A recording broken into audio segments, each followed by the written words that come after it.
Sistema digestivo.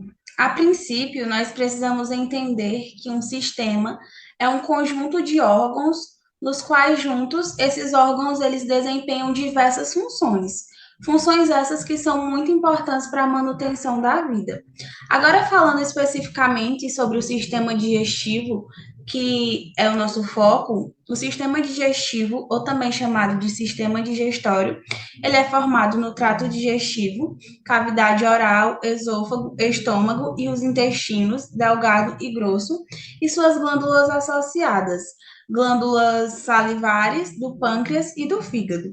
E qual seria a principal função desse sistema? Bom, sua principal função é obter as moléculas necessárias para a manutenção, o crescimento e as demais necessidades energéticas do organismo a partir dos alimentos ingeridos.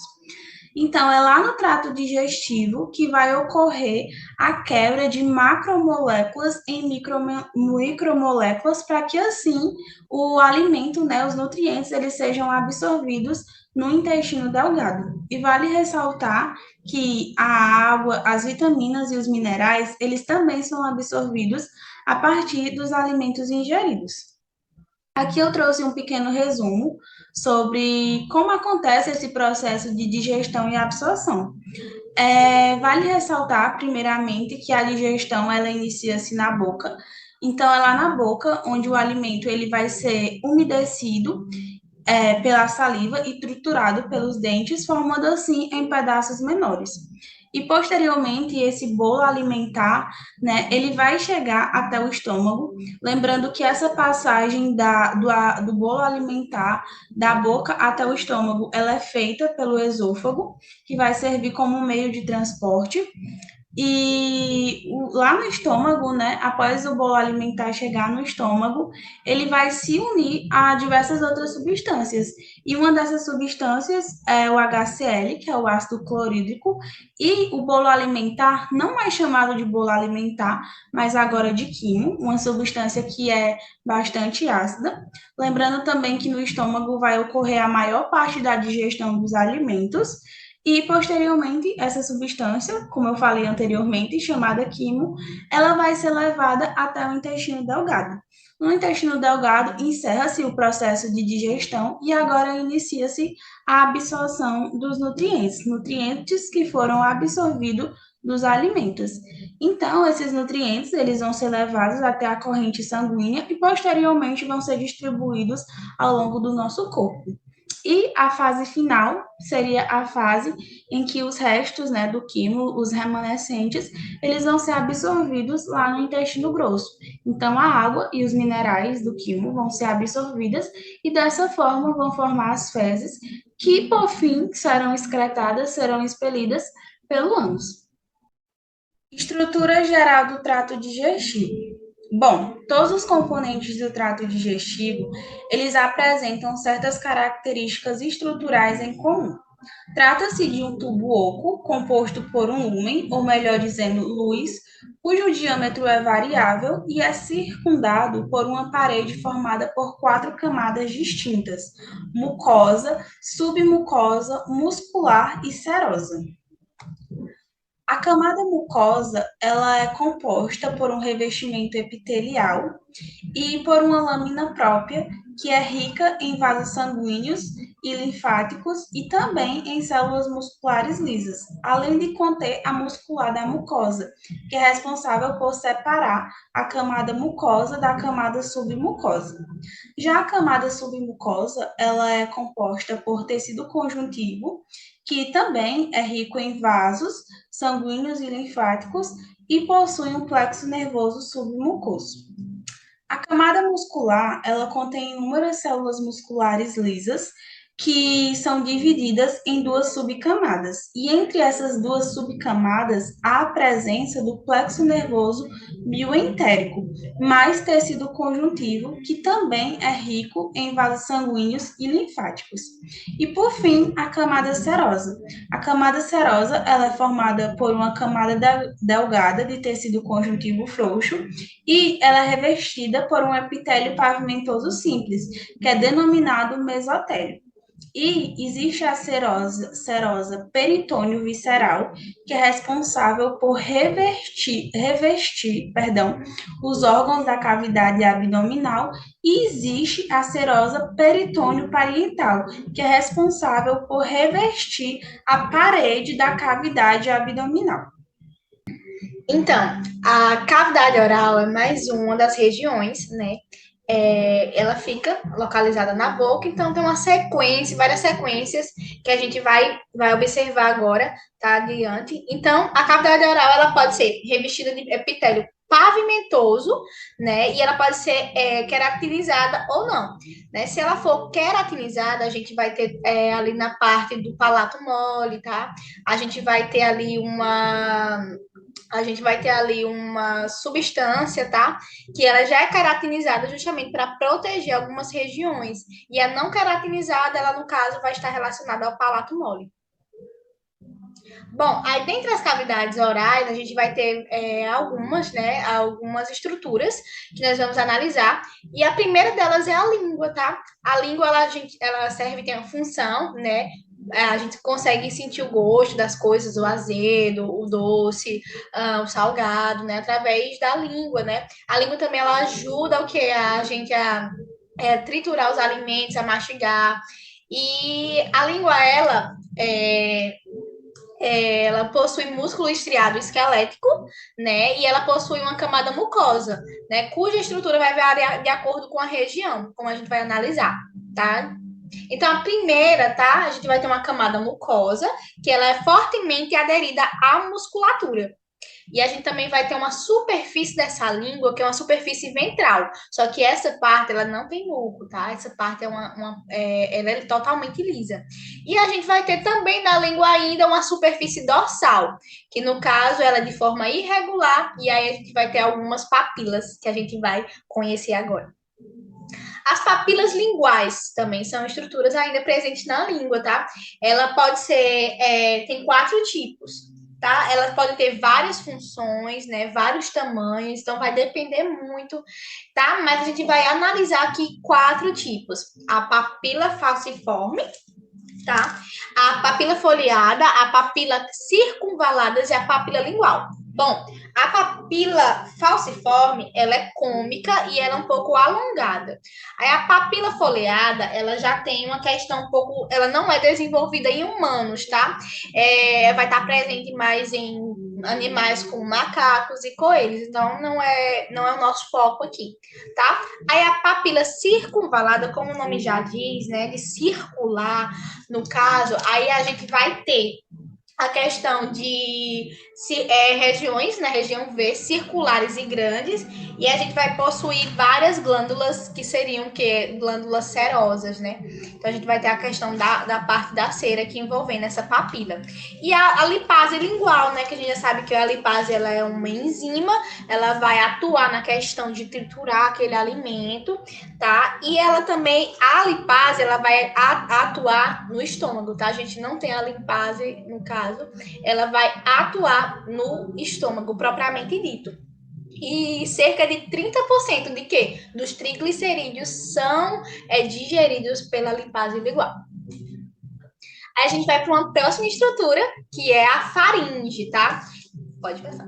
A faringe, ela tem uma região de transição, tá? Então, a gente observa aí na imagem, tá? A localização dessa faringe, que é uma região de transição em relação ao quê? Em relação à cavidade oral e ao sistema, o quê? O sistema respiratório, tá? Então, ali você vai ver ali, tem a faringe, tem a laringe, tá? Então, ela vai ser esse canal aí transitório. Ela possui o quê? Epitélio pavimentoso, estratificado, não queratinizado, no caso seria esse epitélio, seria na região contínua ali, tá? Do esôfago, e também ela também tem um epitélio pavimentoso cilíndrico, né? No caso, ela possui células caliciformes, que essas células são próximas à cavidade nasal. Então, ela é realmente uma região de transição. A próxima estrutura, nós vamos ver os dentes, né? Cada dente, ele possui uma porção que se projeta acima da gengiva.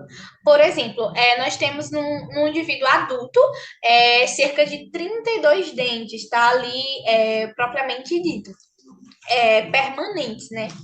E no caso, cada dente ele possui uma porção que se projeta na gengiva, a coroa ou mais raízes abaixo da gengiva. A coroa, no caso, ela é recoberta por um tecido mineralizado, tá? Então a gente vai ter a questão de vários minerais ali fazendo toda essa cobertura, tá? E a gente vai também ter o esmalte, tá? Que é uma estrutura também, e as raízes, tá? Por outro tecido mineralizado, no caso, o cemento. E além disso, a gente também vai ter a dentina. Então, a gente vai ver algumas estruturas ali presentes no dente.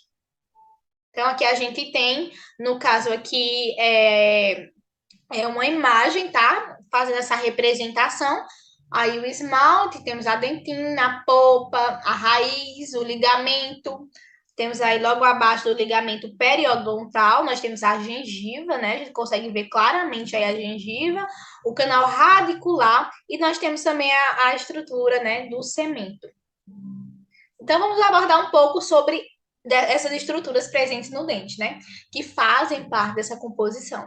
Olha lá, a dentina, ela é um tecido mineralizado mais duro que o osso. Então, realmente, ela possui muitos minerais, tá? Como eu falei, é mais duro que o osso. E ela é composta pelo quê? Por fibrilas de colágeno que tipo 1, e também vou ter os glicosaminicanos, tá? Fosfoproteínas, fosfolipídios e sais de cálcio, né?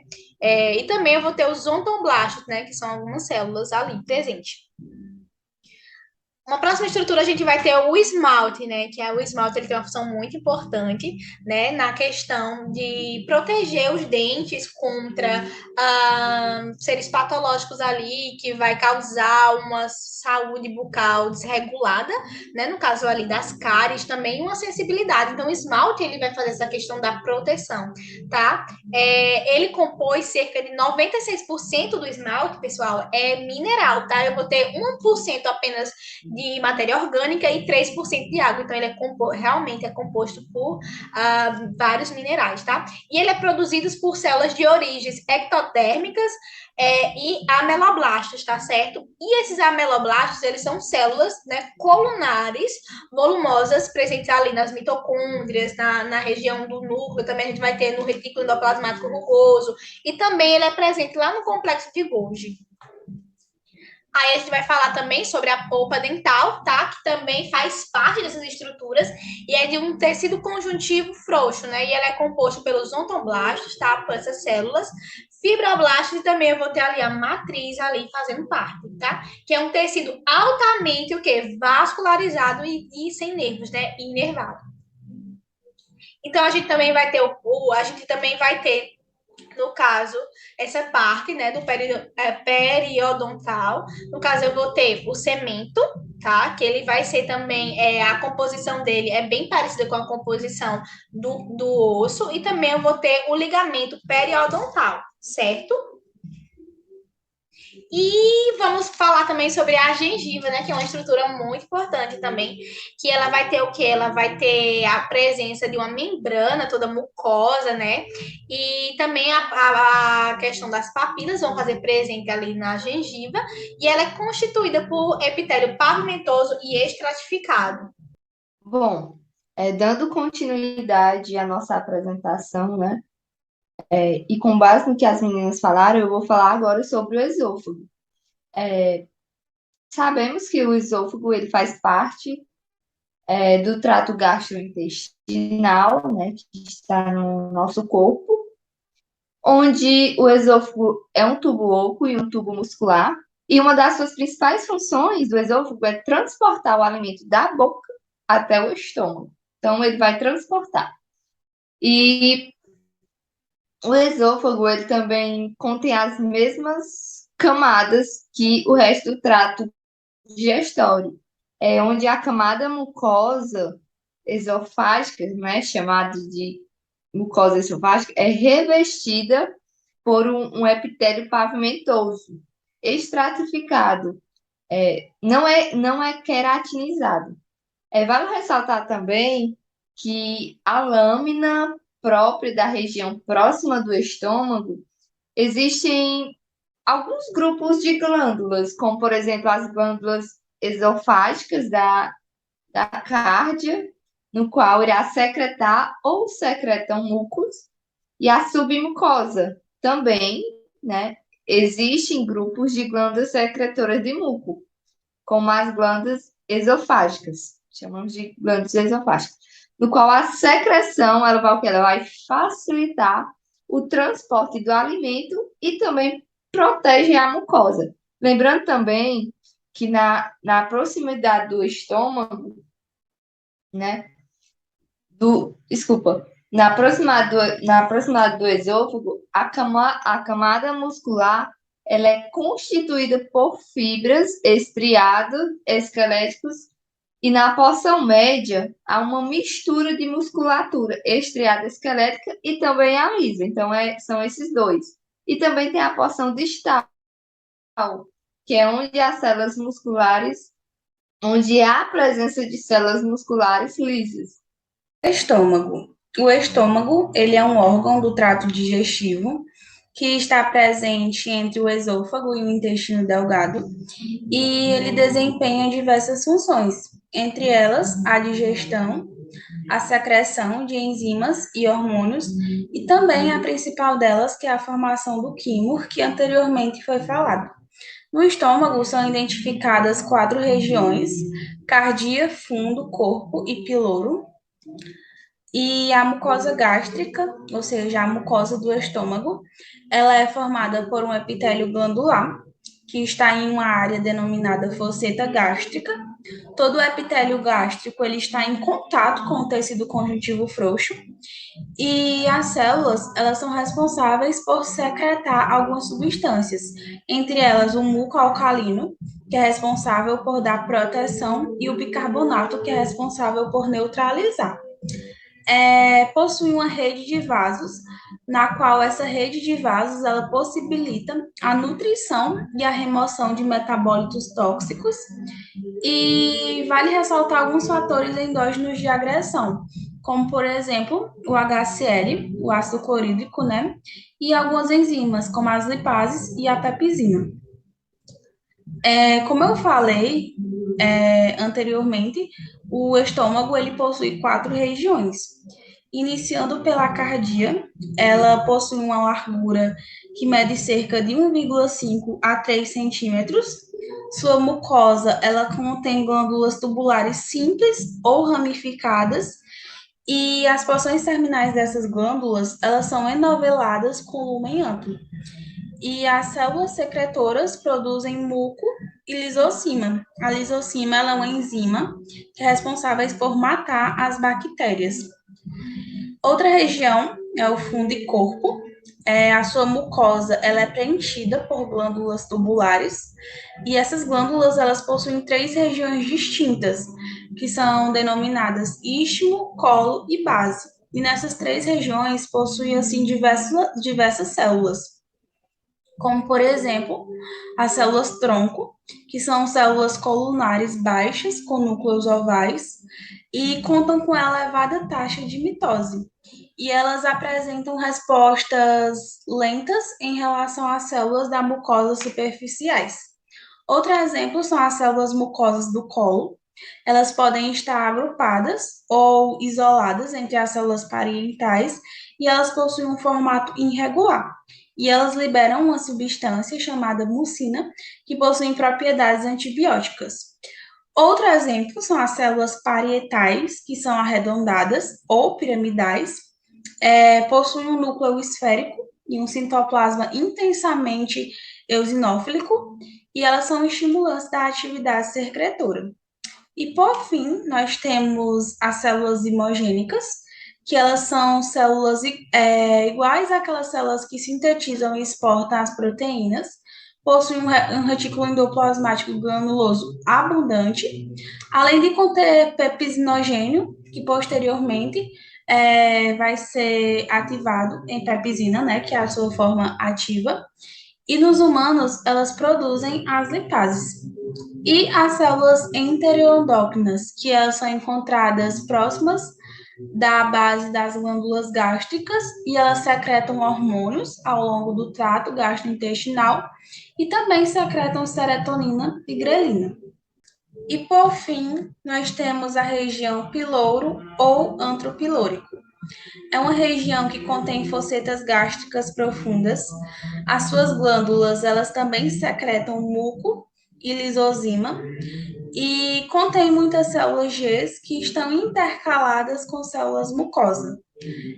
Ao sofrerem estímulos, essas células G, elas liberam gastrina, que fazem com que a gastrina, elas ativem a produção de ácidos pelas células parietais.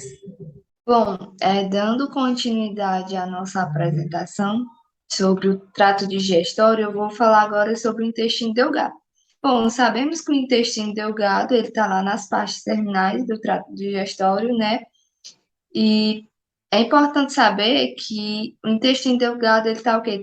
Ele tá lá no sítio terminal da digestão dos alimentos. Então, é lá no intestino delgado que vai ser feita a digestão, não lá no estômago, como muitas pessoas acham que é. Lá no intestino delgado também vai ter o quê? Vai ter a absorção dos nutrientes e a secreção endócrina. É importante saber também que os processos de digestão, eles são o quê? Eles são completados lá no intestino delgado, no qual os nutrientes, eles são o quê? Eles são absorvidos pelas células epiteliais.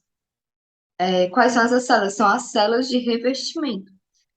Também é importante saber que o intestino delgado, ele tem o quê? Ele tem aproximadamente 5 metros, né? A pessoa vê assim, nossa, 5 metros, mas é importante saber que esses 5 metros, eles estão o quê? Eles estão bem juntinhos.